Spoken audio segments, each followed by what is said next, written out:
Ya baik, selamat pagi Bapak Ibu. Selamat pagi. Saya bersyukur kepada Tuhan ya, kalau hari ini saya boleh dipercayakan kembali menerima anugerah yang besar yang Tuhan berikan. Saya mau bagi berkat dari Roma 8 ayat 28 itu mengatakan bahwa kita tahu sekarang bahwa Allah turut bekerja dalam segala sesuatu untuk mendatangkan kebaikan bagi setiap orang yang mengasihi Dia. Ya sebenarnya ini sudah ayat hafalan ya. Bahkan kalau dicek setiap Alkitab yang kita miliki, mungkin itu sudah punya stabilo masing-masing, karena itu ayat yang begitu favorit bagi kita semua. Tapi yang menjadi pertanyaan bagi saya, itu bukan hanya sekedar favorit, itu bukan hanya sekedar hafalan, tapi bagaimana kita menerapkan dan melakoni firman Tuhan itu supaya firman Tuhan itu boleh genap dalam hidup kita gitu.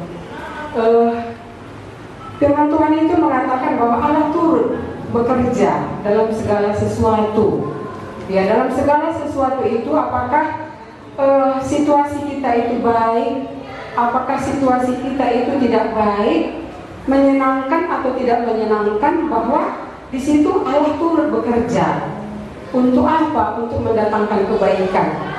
Sekalipun ketika kita menjalani proses itu, kita nggak tahu kebaikan seperti apa ini Tuhan gitu. Saya pernah melayani seorang ibu waktu itu ketika anaknya baru meninggal. Firman Tuhan ini tercetus gitu. Lalu ibu itu tidak terima. Kebaikan seperti apa kalau anak saya mati? Ya, makanya saya katakan dari awal tadi, ini mudah dikatakan, tapi untuk melakoninya itu butuh proses. Karena ini bagi saya itu makanan rohani yang lumayan keras gitu. Ya mungkin kita tahu bersama ya, 3 tahun lebih saya bergumul ya dengan penyakit yang ada ini, di mana dokter sudah vonis bahwa mata saya sebelah kiri pembuluh darahnya sudah pecah, sarafnya juga bermasalah, dan di situ juga terjadi katarak gitu. Jadi satu mata itu 3 masalah, 3 penyakit. Ya bahkan waktu itu sudah tidak ada jalan keluar karena pandemi juga sedang berlangsung. Ya tapi puji Tuhan saya menjalani hidup dengan apa adanya. Ya saya menuruti kemana yang Tuhan mau, apa yang Tuhan katakan. Ya seperti air yang mengalir menjalani hidup begitu saja gitu. Dan saya juga tidak berkeinginan lagi untuk memperbaiki yang sudah rusak ini. Bahkan untuk berobat pun ya sudah, karena sepertinya memang sudah jenuh gitu.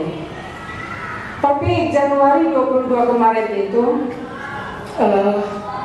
Tuhan ingatkan kembali saya dari Yesaya pasal 60 itu ayat 22.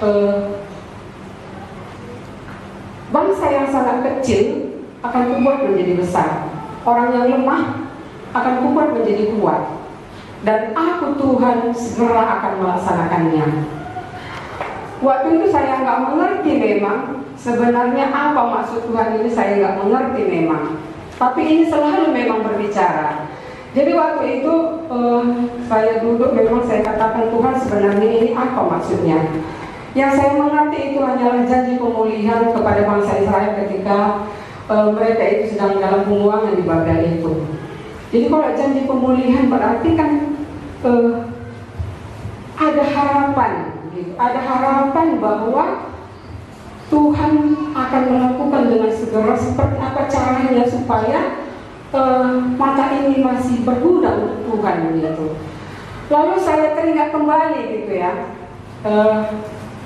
kalaupun Tuhan izinkan saya berobat, mau berobat kemana Tuhan gitu, karena sepertinya sudah semua saya jalani dan hasilnya memang seperti itu. Tapi waktu itu Tuhan tahu memang kali ini aku ke Bangkalan aja, nggak usah lagi ke Medan gitu. Jadi akhirnya saya ke Bangkalan, saya bertemu dengan seorang dokter yang begitu baik, yang begitu mengasihi ya. Sekalipun dia bukan orang Kristen, tapi dokter itu bagi saya sangat baik, dan itu selalu mensupport saya gitu. Sekalipun dalam 3 bulan terakhir saya terus berobat dan hasilnya memang juga nggak ada seperti apa-apa. Tapi karena saya merasa nyaman dengan dokter perempuan itu, saya bisa curhat, dia selalu mensupport saya seperti ya supaya saya terus bergairah di dalam hidup. Akhirnya rujukan yang pertama itu selesai 3 bulan, saya perpanjang lagi gitu. Lalu setelah saya perpanjang rujukan masuk bulan keempat, Tuhan ingatkan kembali firman Tuhan ini. Orang yang sangat kecil akan kubuat menjadi besar, orang yang lemah akan kubuat menjadi kuat, dan aku Tuhan segera akan melaksanakannya. Itu Tuhan ingatkan terus gitu. Lalu Tuhan ingatkan kembali ya bulan 4 kemarin itu ketika kita pelayanan ke Raja Bernah itu, hati saya memang bergolak gitu. Ketika kita membagikan Alkitab itu, saya melihat orang-orang yang di Raja Bernah itu begitu antusias untuk menerimanya. Bahkan setiap rumah-rumah yang kita datangi itu, mereka semua membuka Alkitab yang kita baca itu. Dengan senang mereka baca itu di tiap-tiap rumah. Bahkan ada yang berkata bahwa dua waring yang sedang ngewo keri ku baca Alkitab kenadai. Artinya begitu lapar dan haus mereka akan perkataan Tuhan ini. Apalagi ketika kita membagikan musik angel itu, di tiap-tiap rumah itu semua pasang musik angel itu dengan firman Tuhan. Dan di situ Tuhan ingatkan saya, Tuhan, kalau memang Tuhan berkehendak, saya rindu lagi, kepengen ya ikut ambil bagian sekecil apapun untuk orang-orang yang ada di Raja Bernah. Itulah dulu yang menjadi kekuatan bagi saya. Sekalipun hanya menyediakan air minum Tuhan, tidak apa-apa, tapi masih ada dalam sisa umur hidupku ini, masih ada yang dibuat untuk orang-orang yang ada di Raja Bernah. Lalu singkat cerita, seiring dengan berjalannya waktu, saya ditelepon dokter. Kita sudah jadwal. Selama ini saya minta operasi juga dia nggak kasih karena pembuluh darah rusak. Tapi waktu itu dokter telepon, ibu operasi tanggal 16. Loh, iya tuh. Iya, tanggal 16 operasi, tanggal 15 persiapan. Ya, lalu saya ikut tim doa ya, langsung cerita sama tim doa ya. Saya bercerita, Tuhan sudah mendaftar bahwa tanggal 16 saya operasi. Di situ pun saya berdoa kepada Tuhan, Tuhan, jika ini memang membawa kebaikan, biarlah operasi ini boleh berjalan gitu. Tapi kalau memang tidak ada gunanya, Tuhan, gagalkanlah ini. Itu menjadi doa saya. Buatlah suatu cara supaya ini tidak jadi dioperasi. Dan biarlah saya menikmati seperti apa hari ini yang ada gitu. Lalu singkat cerita, Tuhan memang meneguhkan gitu bahwa mungkin inilah saatnya. Akhirnya tanggal 16 itu saya pergi ke rumah sakit. Lalu semua proses dijalankan. Lalu siaplah 3 kami berangkat ya.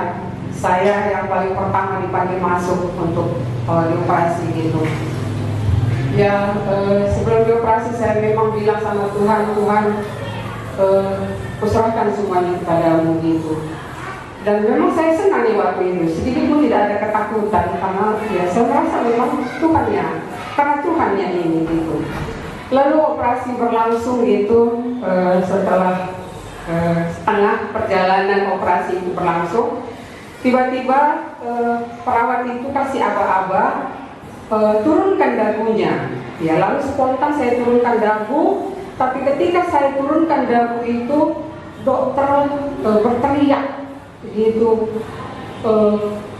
beri aduh gitu. Lalu dia marah sama perawatnya, beri aba-aba yang terbaik untuk pasien, jangan tiba-tiba seperti itu, ini bisa berakibat fatal.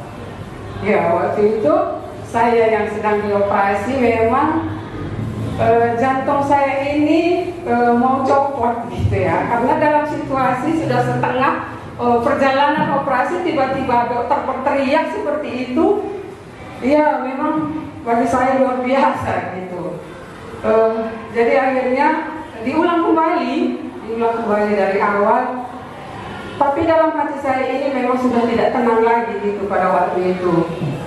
Tapi satu suara yang terus berbicara kepada saya, memang waktu itu badan saya semua sudah dingin, saya gemetaran.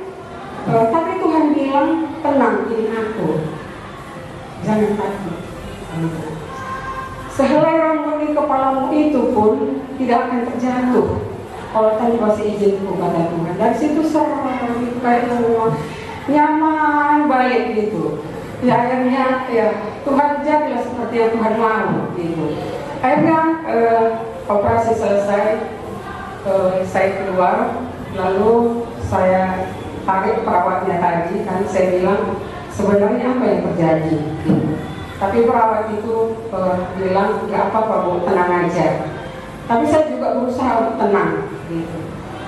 Lalu setelah mau tidur itu masih terpikir gitu, sebenarnya ada apa? Kok bisa dokter teriak seperti itu? Apakah mungkin terjadi kesalahan? Atau seperti apa? Banyak sekali pertanyaan memang waktu itu dalam hati saya. Tapi memang malam itu juga ya saya datang juga sama Tuhan. Tuhan, kalau Tuhan yang menyuruh aku untuk operasi, aku serahkan semua ini kepada Tuhan. Tuhan yang mengawali, Tuhan juga yang menyelesaikan gitu. Akhirnya besok pagi saya kembali lagi ke rumah sakit untuk buka korban gitu. Dan saya juga paling terakhir, operasi saya paling pertama, lalu buka korban saya paling lama. Waktu saya tanya ibu-ibu itu ketika perawat sudah buka korban itu, gimana Bu? Sudah terang? Saya bilang, oh sudah terang kali. Lalu bapak-bapak yang di samping saya pun saya tanya, gimana Pak matanya? Oh sudah bagus mataku. Tapi giliran saya yang terakhir gitu kan, saya bilang sama Tuhan, Tuhan apapun yang terjadi semalam, kuserahkan kepada Tuhan. Apapun ini hasilnya. Tapi Tuhan, satu doaku kepadamu, satu permohonanku, janganlah aku dipermalukan. Jangan aku dipermalukan Tuhan. Jadi waktu perawat buka perban ini, jujur saya nggak melihat apa-apa gitu. Ini hanya terang, saya nggak melihat bayangan apapun gitu. Lalu ditetesi sama perawat, tanya apa yang kamu lihat, juga belum ada apa-apa gitu.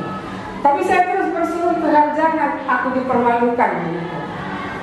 Lalu dokter bilang, tenang ya, kita lihat lagi, kita tes kembali. Baru saya disuruh, yang lain sudah keluar semua, saya ditahan di situ selama 20 menit. Lalu akhirnya buka mata, coba lihat saya. Baru disitulah saya melihat ada bayang-bayang dokter itu. Lihat muka saya, dan situlah saya berteriak, Tuhan terima kasih. Semua itu oleh pengaruh Tuhan. Ya saya mengingat, ya sekalipun dokter itu Muslim ya, tapi di sini saya bilang, Bu, semuanya itu oleh pengaruh Tuhan. Tuhan Yesus yang bekerja dalam semuanya ini. Ya saya percaya memang dari Roma ayat 28 tadi bahwa Allah turut bekerja dalam segala sesuatu untuk mendatangkan kebaikan bagi setiap orang yang mengasihi Dia. Sekalipun kita belum mengerti kebaikan seperti apa, karena jalan-jalan Tuhan itu nggak seperti jalan-jalan yang kita pikirkan. Pikiran Tuhan itu nggak seperti apa yang kita pikirkan. Tapi satu yang saya pikirkan bahwa proses demi proses yang Tuhan izinkan untuk kita lalui itu untuk menambah kedewasaan iman kita. Itu yang bisa saya mengerti. Saya ingat waktu murid-murid ya, ketika dia disuruh Tuhan bertolak ke seberang itu, bukankah Tuhan yang menyuruh? Tuhan yang menyuruh mereka untuk bertolak ke seberang. Tapi ketika sedang berada di tengah lautan, bukankah ada badai di situ? Tuhan yang menyuruh, tapi Tuhan juga izinkan ada badai di situ. Dan saya menangkap itu dalam kehidupan saya bahwa ikut Tuhan itu proses demi proses harus kita jalani. Supaya apa? Supaya nyatalah bahwa betapa kita bisa hidup bergantung sepenuhnya kepada Tuhan. Ya makanya genap firman Tuhan itu bahwa Allah turut bekerja dalam segala sesuatu untuk mendatangkan kebaikan bagi setiap orang yang mengasihi Dia. Biar ini aja firman berkat yang boleh saya bagikan. Terima kasih.